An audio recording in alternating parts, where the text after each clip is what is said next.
Have you ever asked a question in your classroom and nobody answered? Have you ever felt as if you were alone in class, just waiting for that answer that never came? Have you ever asked them a question and they all stared at you with a poker face? Definitely, I've been there. Welcome to A Touch of Class. Today we'll share with you 4 ideas to help you with those little problems. Let's get started. Okay, our first activity for today implies the use of this little soft ball. Okay, why shall we use this? Okay, so imagine the situation in which you ask a question, you throw a question at the class and nobody answers, or as I said before, you're there waiting for a long time for somebody to raise their hands and say something. Well, what we're trying to do with this is to be us that decide, or let's say the ball will decide who's gonna be the first one to talk. So once you ask a question, you throw the ball and the person who gets it will be the student who starts talking. Now, in order to go on with the activity, it's time for revenge. Students really love this moment because the student that started talking, it's the student that decides who would be the next one. So he throws the ball again and the activity continues. Mm-hmm. Well, it's a very dynamic activity because it implies physical exercise in a way, just throwing the ball. Exactly. But at the same time, they have to stand as well. Exactly, and it's also positive because it makes them be alert because they don't know when it will be their turn to start talking. So They have to pay attention to what the others are talking about. You don't have time to disconnect because obviously you don't want to have that feeling that it's your turn and you don't know what to say. So it keeps them alert. That's it. And I think that's very, very important. Very important too is just to go easy on the ball and not hit them too hard. Yes, so that's a little thing to take into consideration, okay? So please get a soft ball, right? Not a football. That's it.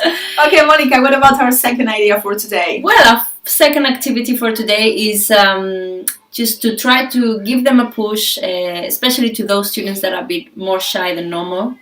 And what we can ask them to do is all to stand up in the classroom. So at that moment, probably they will be a bit puzzled, like what's going on here. And we'll ask them a question, just an open question, maybe their opinion about a topic. And then basically they cannot sit down until they have given their opinion. Oh, that's good. Yeah. So, it's a bit, a difficult situation, embarrassing, but definitely it will help them to say something. Yeah, but what can be more embarrassing than talking in a foreign language in the middle of the class? I think it's to be standing there, it's even worse. Yeah, so, especially being the last one standing. Exactly. The last one standing. Yeah. So you might be surprised when you see that even shy students are really willing to talk because they want to be the first ones to sit down. Exactly. Yeah. So, Sounds interesting. It does. Okay, so moving on to the third activity for today. Let's imagine these moments in which we throw a question and we want students to discuss in groups. So sometimes, for obvious reasons, in a group there are students who feel stronger because they have a higher level of language, they feel more confident, they have more things to say. They're more talkative. Exactly. And on the other side, we have those students who feel weaker. I don't want to talk and I don't know in which moment I can interrupt this conversation or this monologue. It's hard to say something. Yeah. So the idea is to provide them with 4 cards, okay? Well, one for each student, in which they can find a number, and that number is going to tell them which is the moment in which they have to perform their speaking. So imagine a group of 4 students, so card 1, card 2, 3 and 4. Well, after the first round, if we think it's necessary, we can come back to the first student and even a third round if necessary. It all depends on how deep we want to go into the topic. Yeah, so that would be the order for the whole activity. That's it. So they feel that they are responsible for a good flow of the activity because they feel responsible that if they don't speak, the next person has nothing to do.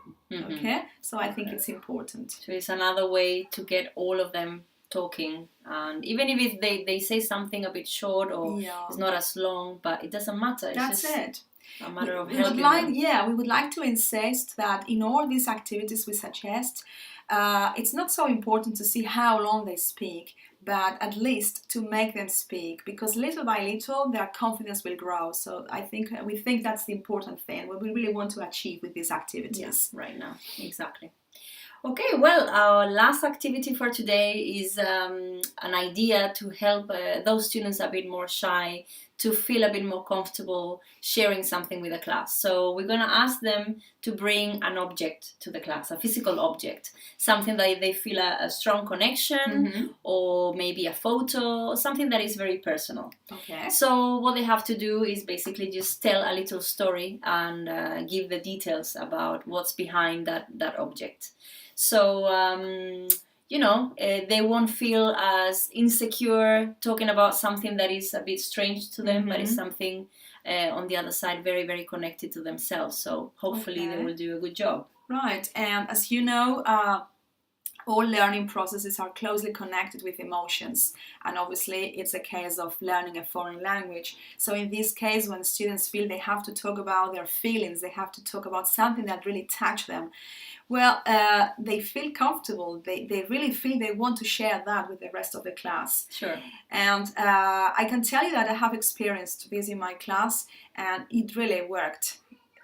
It was excellent, right? Because they can bring all kind of elements, just things that used to belong to a relative, okay, or something they feel closely connected with, because it is something that they used to enjoy doing. Well, I'm thinking, can they even bring like a song to the classroom? Maybe they can play a little part and say... Of course. Okay. Everything counts, because the thing is that they tell us something that really means something to them. And as I said, it really works. It really works, and I encourage you to try. Okay, so here are our 4 ideas for today's video. We hope you really liked them and you found them very, very useful and you put them into practice. Okay, and don't forget, you can follow us on Twitter, on Instagram and Facebook. Okay, see you next time. Bye-bye.